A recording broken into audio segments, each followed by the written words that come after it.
스가랴 8장 1절에서 13절의 말씀입니다.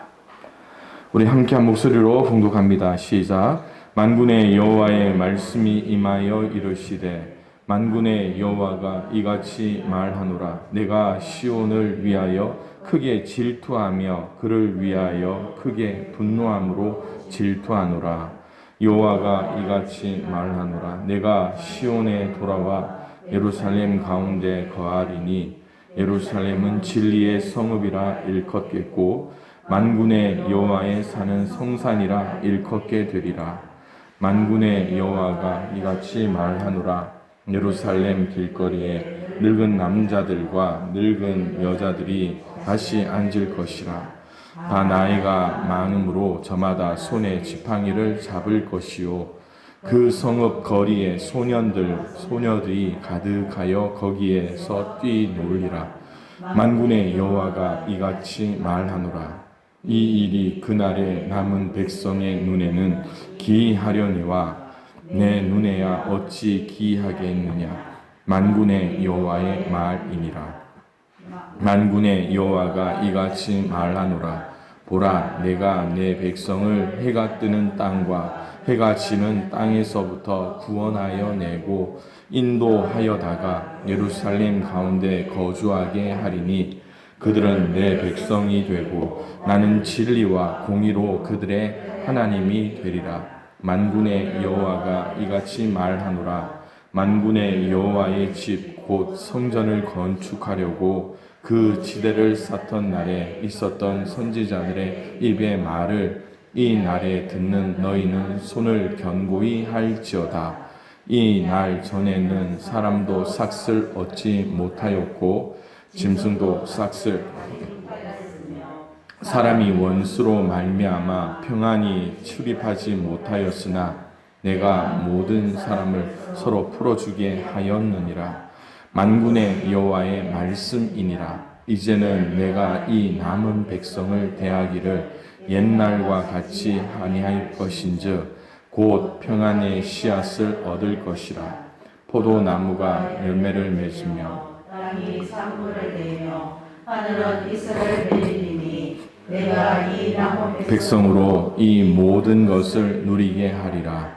유다 족속아, 이스라엘 족속아, 너희가 이방인 가운데에서 저주가 되었으나 이제는 내가 너희를 구원하여 너희가 복이 되게 하리니 두려워하지 말지니라. 손을 견고히 할지니라. 아멘.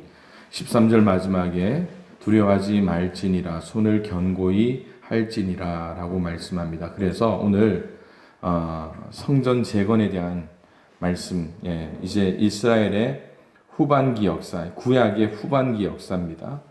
그리고 이제 부제목으로 손을 견고히 하라는 말씀의 제목으로 함께 은혜를 나누려고 합니다. 여러분, 손을 견고히 해야 하는 이유가 뭘까요? 뭐 하기 위해서?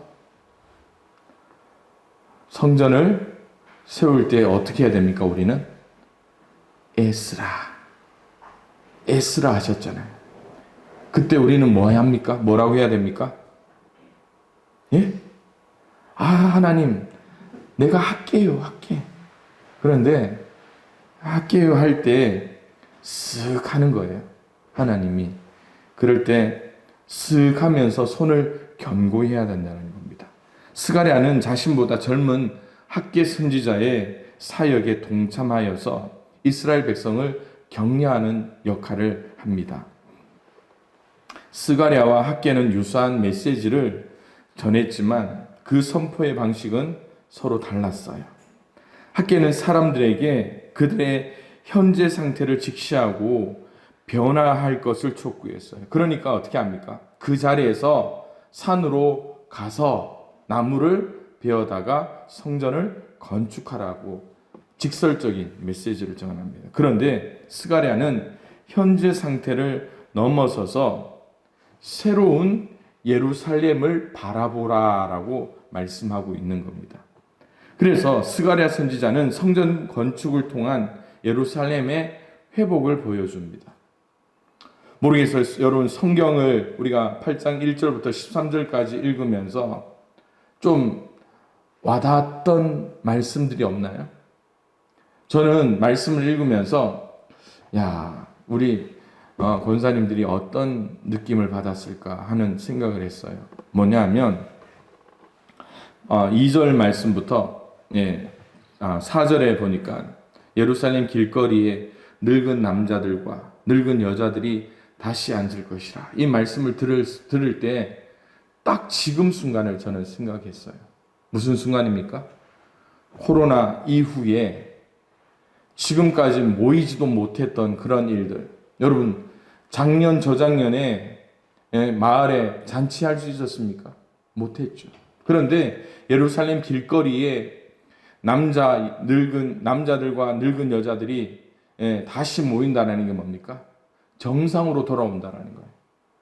일상으로 돌아오는 것들을 이야기하는데 지금 이 느낌이라는 거예요.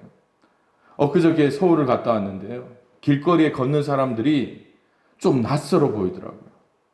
저 운전하면서 다녔는데 길거리에 다니는 사람들이 낯설어 보여요. 뭐 때문일까요? 마스크를 다 벗고 다녀요.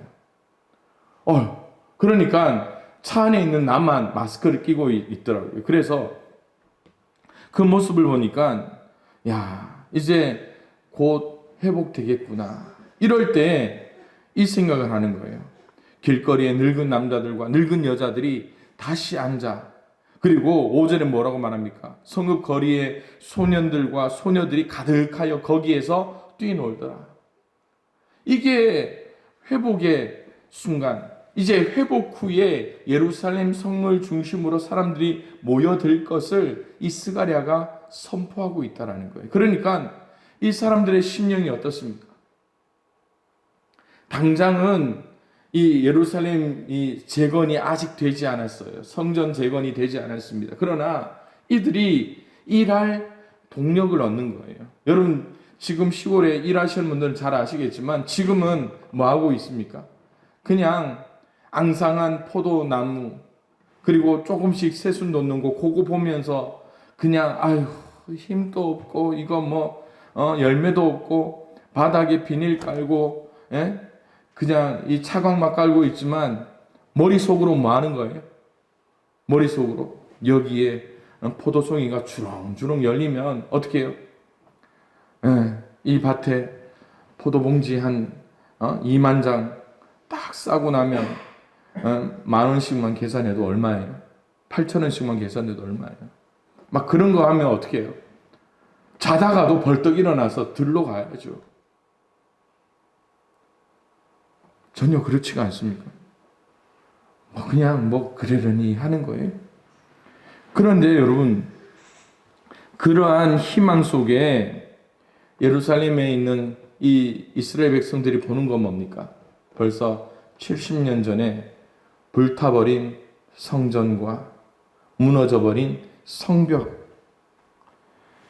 솔로몬이 건축했던 그 화려했던 예루살렘 성전의 화려함은 늙은 분들의 기억 속에만 들어있는 추억이에요. 그러니까 이 에스라 3장에는 이렇게 이야기합니다. 제사장들과 레위 사람들과 나이 많은 족장들은 뭘 봤기에? 첫 성전, 솔로몬 성전을 보았기에 이제 성전의 기초가 놓임을 보고 대성통곡하였으나 여러 사람들은 기쁨으로 크게 함성을 질렀다라고 이야기하는 거예요. 그러나 스가랴는 하나님의 비전이 다시 예루살렘에서부터 시작할 것임을 전하는 거예요. 하나님께서는 오래전 시내산에서 이스라엘에게 주셨던 거룩한 백성 제사장 나라로서의 중보적 사명을 다시 회복시켜 주겠다고 말씀합니다. 그래서 여러분, 우리가 신앙이라는 것 안에 우선순위를 세워야 되는 이유가 뭘까요? 오늘 이 말씀을 보면 잘 알 수 있어요. 이스라엘이 무슨 사명을 가지고 있습니까? 출애굽기 19장에 보면 세계가 다 내게 속하였나니 너희가 내 말을 잘 듣고 내 언약을 지키면 너희는 모든 민족 중에서 내 소유가 되겠고 너희가 내게 대하여 제사장 나라가 되며 거룩한 백성이 되리라. 이게 이스라엘의 사명이니까 이스라엘이 그 사명을 감당하기 위해서는 뭐가 있어야 됩니까? 뭘 먼저 회복해야 된다고요? 성전을 회복해야 됩니다. 물론 그 성전도 하나님은 이게 전부가 아니라는 것을 가르쳐 주죠. 왜요? 나중에 신약이 오면 무엇을 통해서 우리 안에 거하시는 하나님의 성전이 있거든요. 그런데 그러기 때문에 오늘 우리의 중심 삶에서 신앙의 우선순위를 세워야 되며 내 삶에서 예배가 우선되어야 되는 이유가 뭘까요? 베드로전서 2장에 이렇게 말씀하잖아요. 너희는 택하신 족속이요 왕같은 제사장들이요 거룩한 나라요 그의 소유된 백성이니 이는 너희를 어두운 데서 불러내어 그의 기이한 빛에 들어가게 하신 이의 아름다운 덕을 선포하게 하려 합니다. 복음을 위해서 우리가 뭘 해야 된다고요? 신앙, 삶의 우선순위가 하나님께로 분명히 세워져야 돼요. 우리가 성전이 제대로 세워져야 돼요. 말씀과 기도로 구별되어야 되는 이유가 내 안에 뭐가 있기 때문입니까? 하나님과 하시는 성전이기 때문이에요. 사람들은 그거 알까요? 모를까요? 우리 양평교회 성도들은 그걸 알아야 돼요. 그러기에 우리의 정체성을 분명히 해야 된다는 거예요. 그래서 이제 스가랴는 뭘 이야기합니까? 예루살렘과 시온의 왕께서 흰 백마, 준마 대신에 뭘 타고 오시겠다? 뭘 타고 오신다고 했습니까? 작은 나귀 새끼를 타고 오신다고 하죠. 보잘것없는 나귀 새끼를 타고 오실 것입니다. 그러나 그분이 온 세계와 모든 인류를 통치하실 참 왕이라는 거예요. 지금은요, 이스라엘이 완전히 해방된 게 아닙니다. 고레스 왕에 의해서 이제 세계가 재편되는 상황이에요. 그러니까 이제 이 페르시아의 그 주도권 아래에서 나귀를 타고 예루살렘에 입성하실 겸손의 왕 예수 그리스도를 오심으로 하나님 나라가 예루살렘에서부터 다시 시작될 것을 이야기하는 거예요. 물론 여러분 이게 중요한 이유가 이 대목이 중요한 이유가 뭡니까? 지금 또 이스라엘은요 예수 그리스도를 메시아로 부정하고 있잖아요. 그러니까 지금 또 이스라엘은요 누구를 기다리고 있습니까? 초림의 메시아를 기다리고 있어요. 그러니까 지금 이 말씀이 중요한 이유가 뭐냐면 이스라엘 백성들은 메시아가 오면 어디로 온다고요? 예루살렘 성으로 임재하요. 그러니까 그들은요 이 지금의 예루살렘 성전에 그렇게 관심을 갖고 있는 거예요. 그리고 여러분 유튜브를 통해서 아마 보신 분들이 있을 거예요. 뭐 제3성전 짓는다는 그 뉴스도 보신 분 있잖아요. 왜 그걸 지어야 되는가? 왜 지어야 됩니까? 그것을 통해서 예수님이 재림한다라는 거예요. 그런데 오늘 어디가 중요한 게 아니에요. 지금 뭐가 중요합니까? 반드시 예수님이 오실 것이라는 거예요. 그렇기 때문에 오늘 우리가 잘 바라봐야 할 것이 뭡니까? 오늘 우리가 읽은 본문에 그거예요.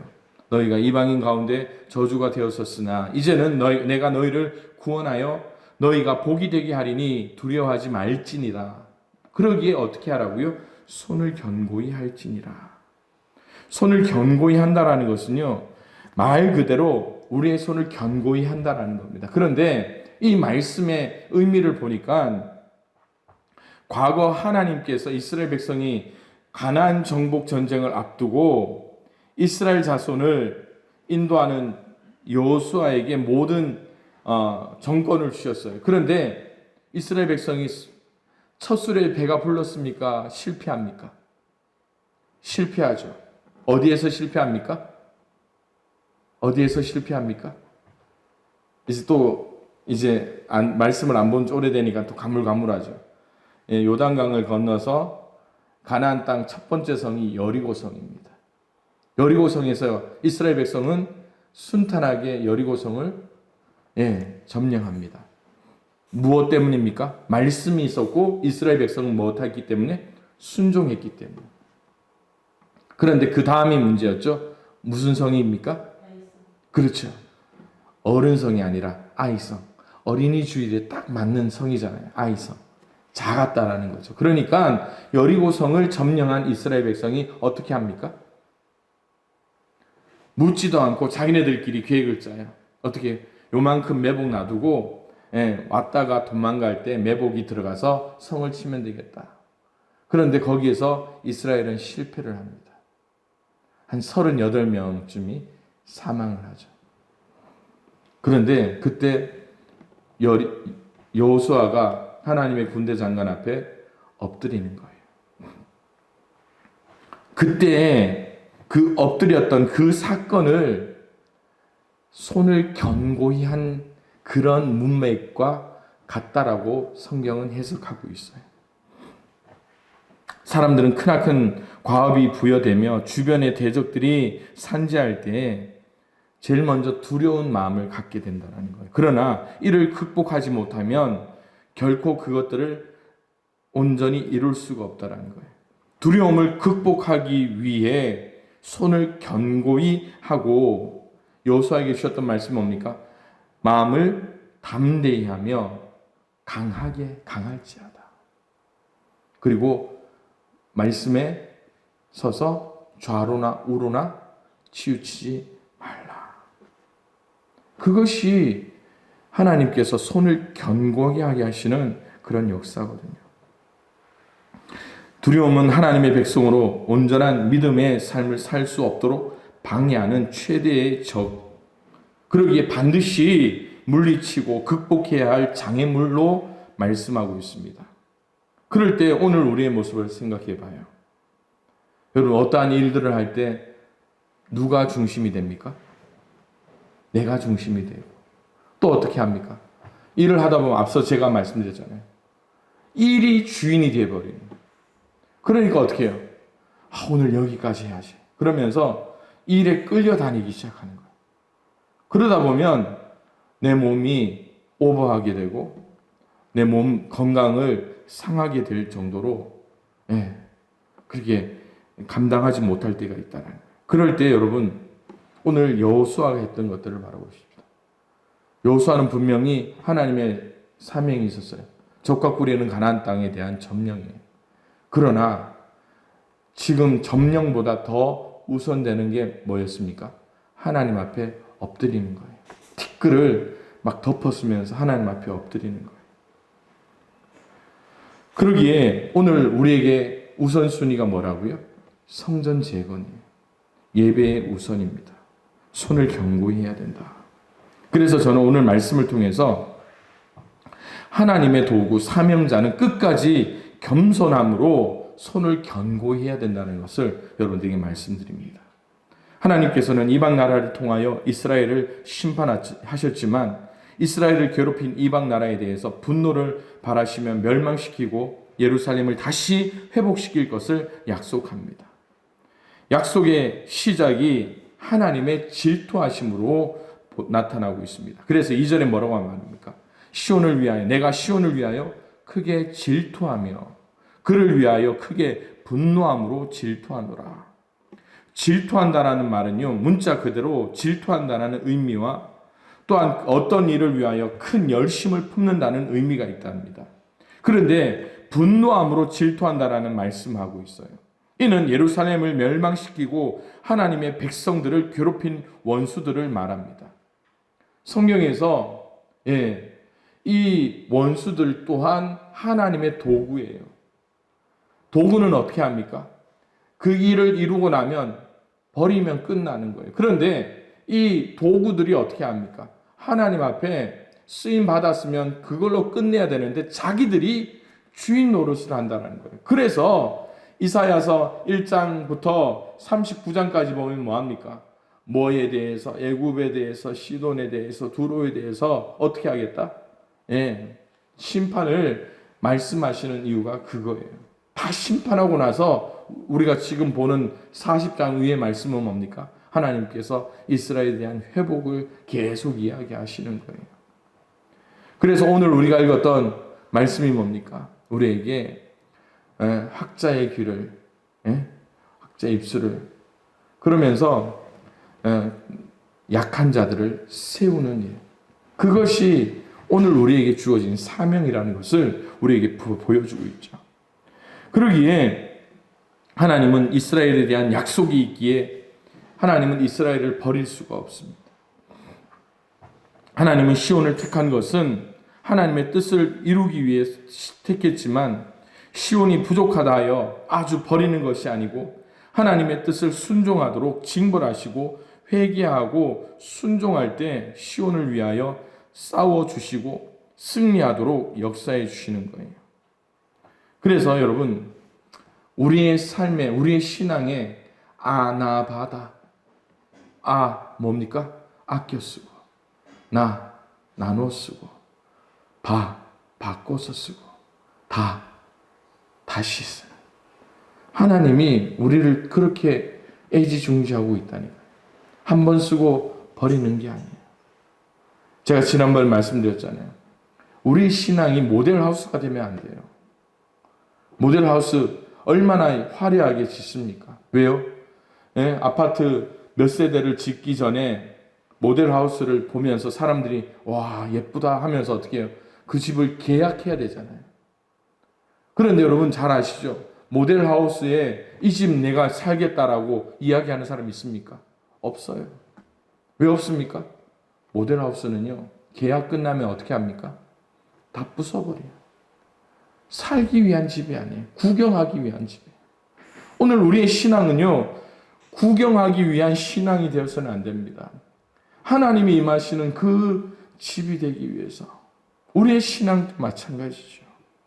그러기에 오늘 하나님은 시온을 택한 것, 하나님의 뜻을 이루기 위해서 택하였다라는 거예요.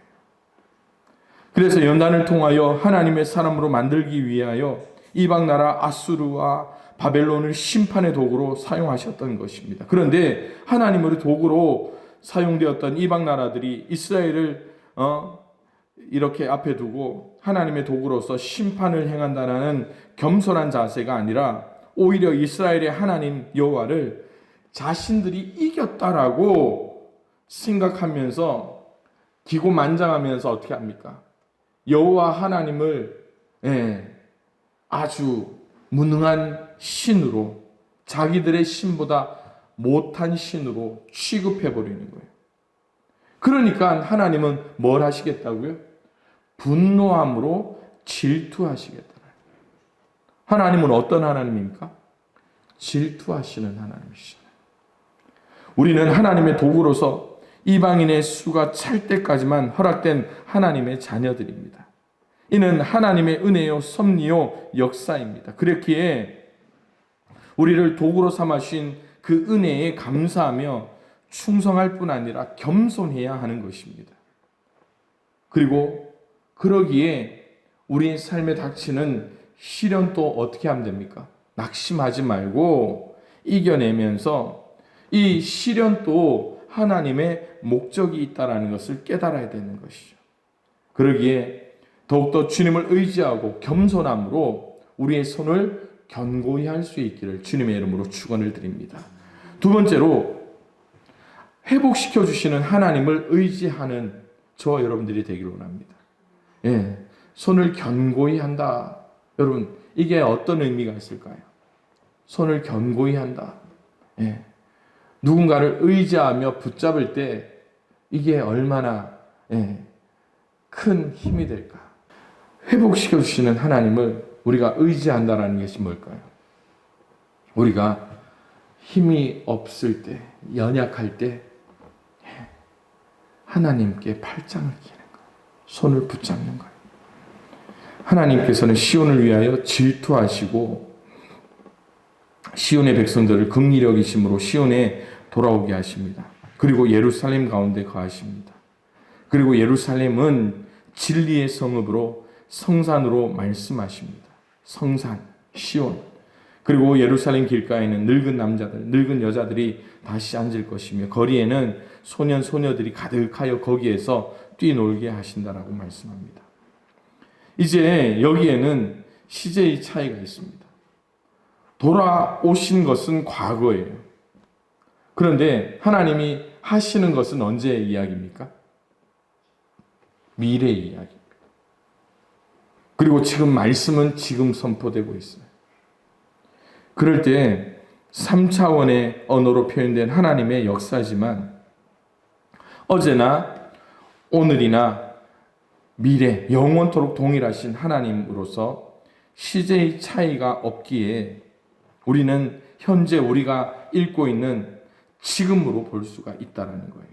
그래서 우리의 삶에서도 구원은 과거의 시제로 우리가 몇 년 전에 중고등학교 때 구원의 사건을 경험한 그런 사건이지만 구원이 완성되어 가는 과정은 어떻습니까? 진행형이에요. 그래서 미래의 일일 수 있습니다. 그런데 우린 뭐라고 이야기합니까? 나는 구원 받았다. 현재의 시제로 우리는 이야기하고 있는 거거든요. 그러기에 구원받은 자의 삶을 의미하는 성화를 의미하는 이 시제에 대한 이야기는요. 미래에 대한 소망을 간직하며 나에게 주어진 사명을 어떻게 감당할 것인가에 대한 분명한 확신이 있어야 되는 거예요. 그런데 여러분 당장 내일을 또 모르는데 우리가 어떻게 살아가야 될까요? 우리에게 분명한 한 가지 사건이 있습니다. 뭡니까? 회복시켜 주신 하나님을 우리가 의지하는 하나님의 손을 붙잡는 거예요. 그러기에 여러분 하나님은 소망을 이루시는 하나님입니다. 그리고 재창조를 통하여서 우리에게 믿음이라는 결단을 통하여서 그 신앙의 삶을 지속해 하시는 거예요.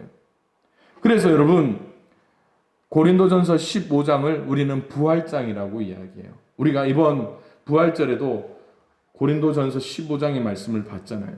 그런데 고린도전서 15장 부활장의 결론이 뭔지 아십니까? 결론. 내 사랑하는 형제들아 견실하며 흔들거리지 말며 항상 주의 일에 더욱 힘쓰는 자들이 되라. 이는 너희 수고가 주 안에서 헛되지 않을 줄을 알미라. 여러분 부활에 대한 확신이 우리 속에 생겼던 그 제자들에게 뭐라고 이야기합니까? 흔들리지 말라고 이야기해요. 주의 일에 더욱 힘쓰는 자들이라. 지금 내가 구원받았고 부활의 주님을 만났으면 다 된 것처럼 생각할 거 아닙니까?